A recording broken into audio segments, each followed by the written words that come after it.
Petit catéchisme du syllabus d'après Monseigneur Gaume. Première partie, les pestes.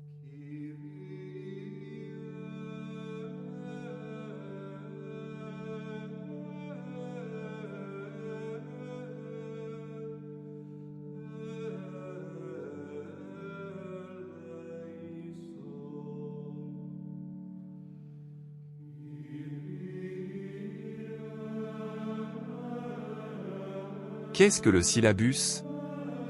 Le syllabus est un recueil des principales erreurs, répandues aujourd'hui dans le monde et déjà condamnées par l'Église. Le syllabus est-il nécessaire? Demander si le syllabus est nécessaire, c'est demander si un guide fidèle est nécessaire aux voyageurs, obligés de traverser pendant la nuit une forêt inconnue et semée de précipices. Quels sont ces précipices? Ce sont les erreurs de tout genre, dont le monde actuel est rempli et qui constituent un danger continuel, non seulement pour la foi du chrétien, mais aussi pour la conservation de la société. Que fait le syllabus? Afin que chacun puisse facilement connaître ces différentes erreurs et les éviter, le syllabus les réunit en quelques pages, et donne une nouvelle force aux condamnations précédentes. Comment devons-nous considérer le syllabus? Premièrement, nous devons le considérer comme une preuve de la sollicitude avec laquelle le souverain pontife veille sur le monde. Deuxièmement, comme la boussole du chrétien et la charte des nations, par conséquent comme un grand bienfait, car en nous traçant le chemin qu'il faut suivre, il nous empêche de nous égarer et de nous perdre. Comment devons-nous obéir au syllabus? Nous devons y obéir comme au commandement du souverain pontife et de la Sainte Église catholique. Quelle doit être cette obéissance? Elle doit être une obéissance d'esprit, de cœur et de conduite. En quoi consiste l'obéissance d'esprit? Elle consiste à croire fermement, et sans raisonner, tout ce qu'enseigne le syllabus, et à condamner sans réserve tout ce qu'il condamne, et dans le sens où il le condamne. En quoi consiste l'obéissance de cœur? Elle consiste à embrasser avec reconnaissance toutes les doctrines du syllabus. Pourquoi cela? Parce que le syllabus nous met en possession de la vérité, qui est le plus grand des biens, et nous préserve de l'erreur, qui est le plus grand des maux. En quoi consiste l'obéissance de conduite? Elle consiste à conformer, en particulier et en public, nos paroles et nos actions aux enseignements du syllabus. Cette triple obéissance est-elle nécessaire? Elle est absolument nécessaire, autrement une soumission purement extérieure serait une coupable hypocrisie. Que penser de ceux qui connaissent le syllabus et n'y obéissent pas? Ces derniers se perdent eux-mêmes et perdent également les autres. Et de ceux qui n'y obéissent pas par ignorance? Ceux-ci s'exposent à commettre des péchés plus ou moins graves, en tombant dans des erreurs plus ou moins volontaires. Que découle-t-il de cela? Il en découle que tous doivent connaître le syllabus, parce que tous sont également intéressés à connaître la vérité et à être préservés de l'erreur. À qui cette connaissance est-elle particulièrement nécessaire?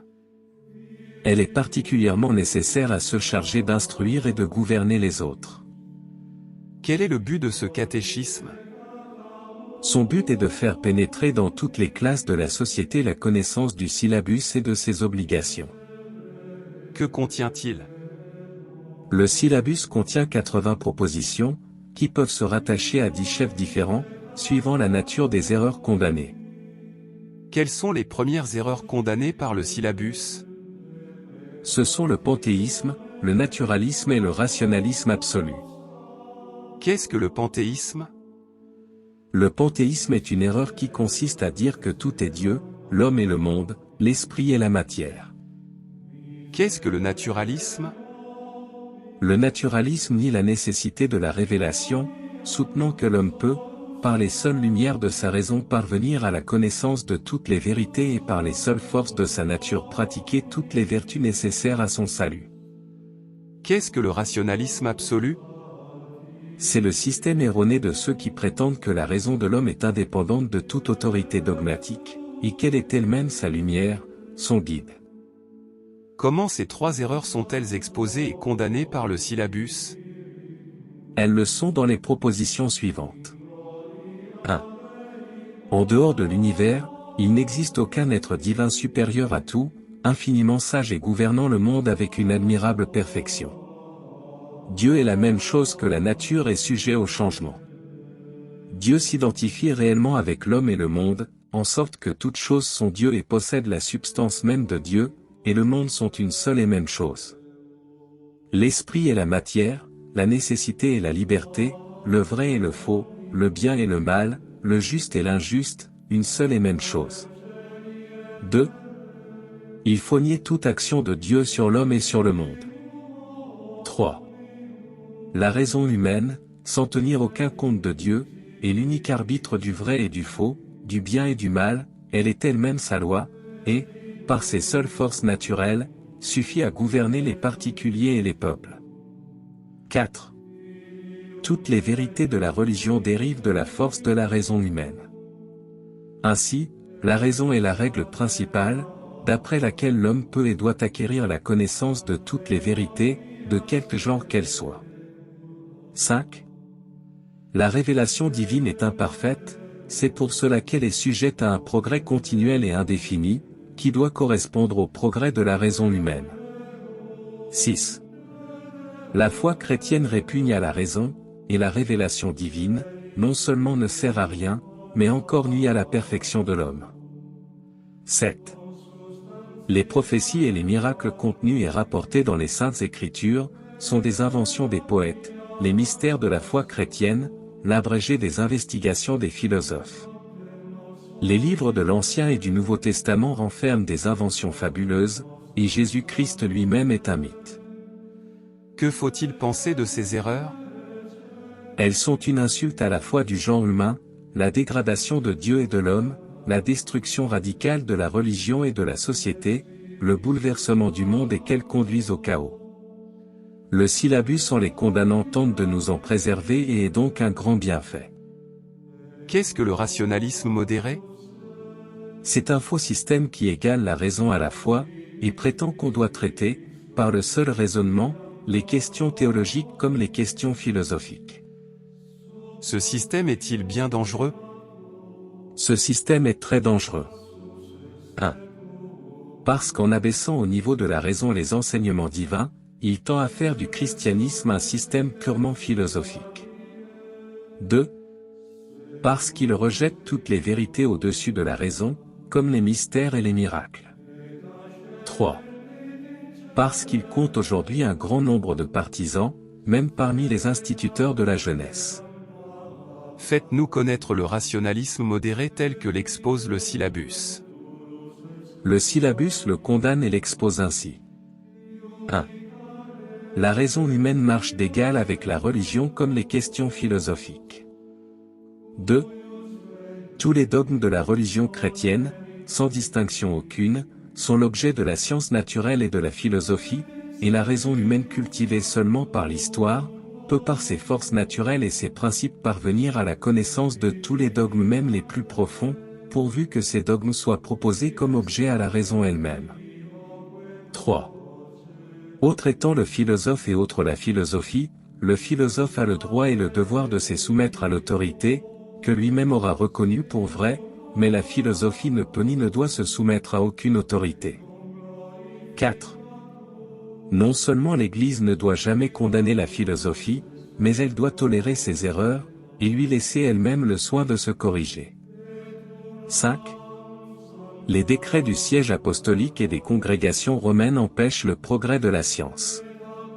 6.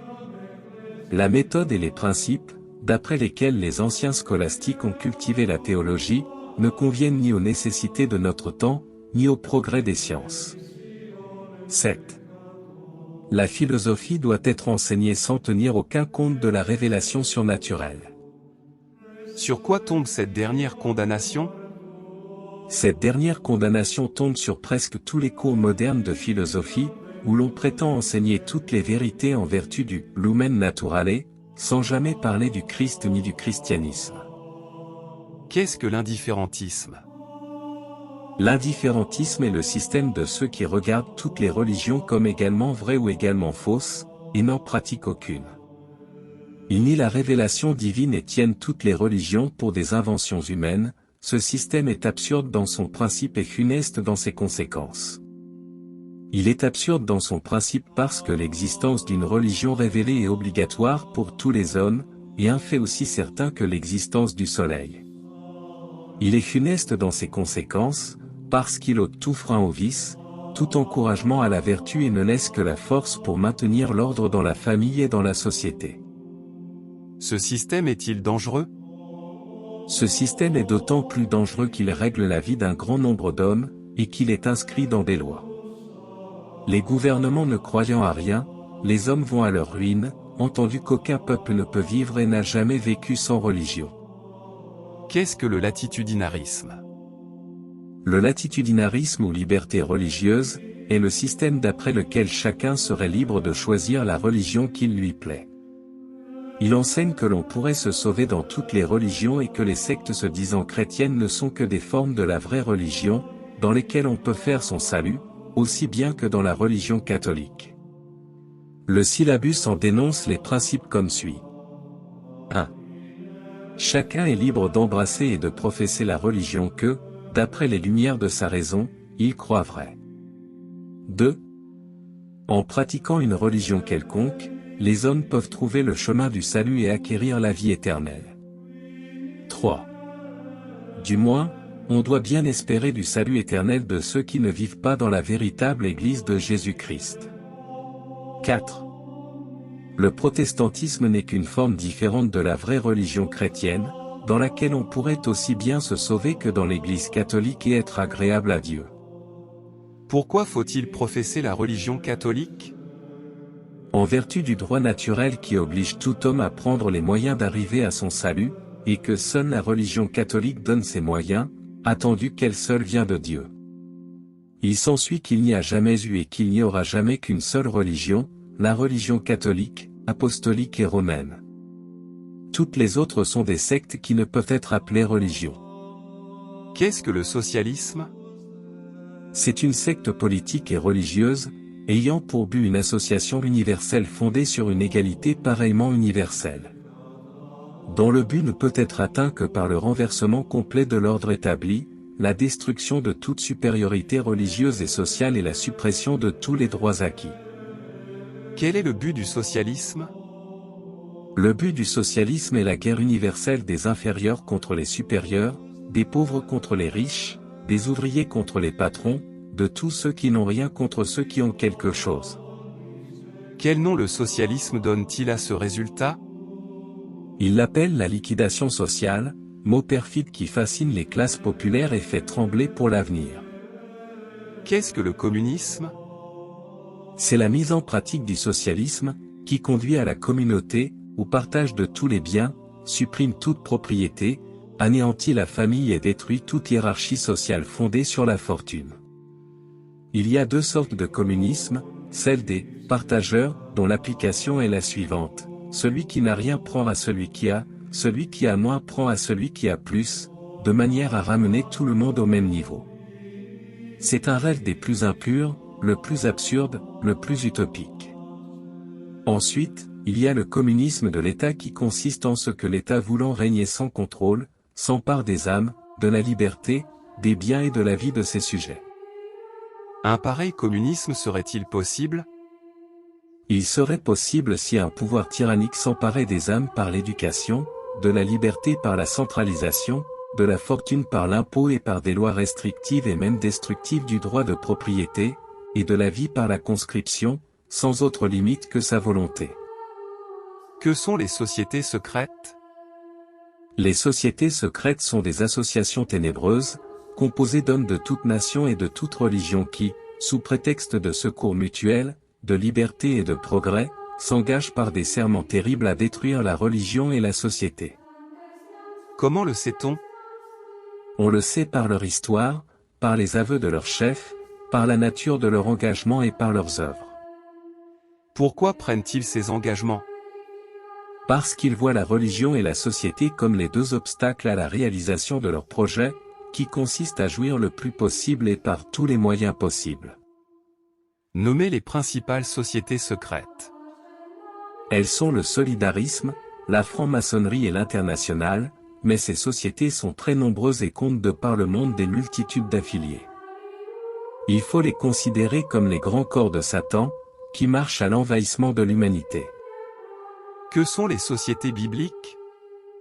Les sociétés bibliques sont des associations protestantes qui, au moyen de nombreux émissaires, répandent dans toutes les parties du monde, des Bibles plus ou moins falsifiées, des doctrines hétérodoxes, et surtout des calomnies contre l'Église catholique.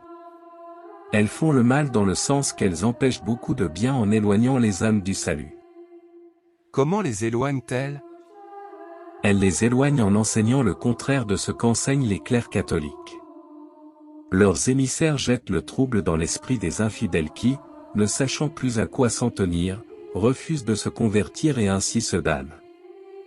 Quelles sont les autres sociétés bibliques également condamnées? Les autres sociétés bibliques également condamnées sont les sectes qui mettent en commun leurs efforts et leur argent pour propager des livres contraires à la foi et aux mœurs. Que sont les sociétés clérico-libérales? Les sociétés clérico-libérales sont des associations formées d'un certain nombre d'ecclésiastiques apostats, qui blasphèment l'Église, leur mère, dont ils sont le scandale et la douleur. Elles sont nombreuses et sont représentées par quelques individus isolés, qui ne s'entendent pas entre eux, excepté sur le droit de se marier. Comment le syllabus qualifie-t-il les erreurs exposées précédemment? Les erreurs exposées précédemment sont qualifiées de peste, souvent frappées des plus graves condamnations. Voici la voie. Suivez-la, et ne vous en écartez, ni à droite, ni à gauche.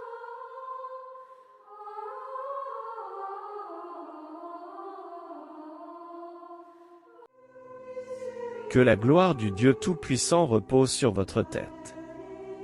Que Jésus-Christ habite dans votre cœur. Et que l'Esprit Saint éclaire vos pas. Ainsi soit-il.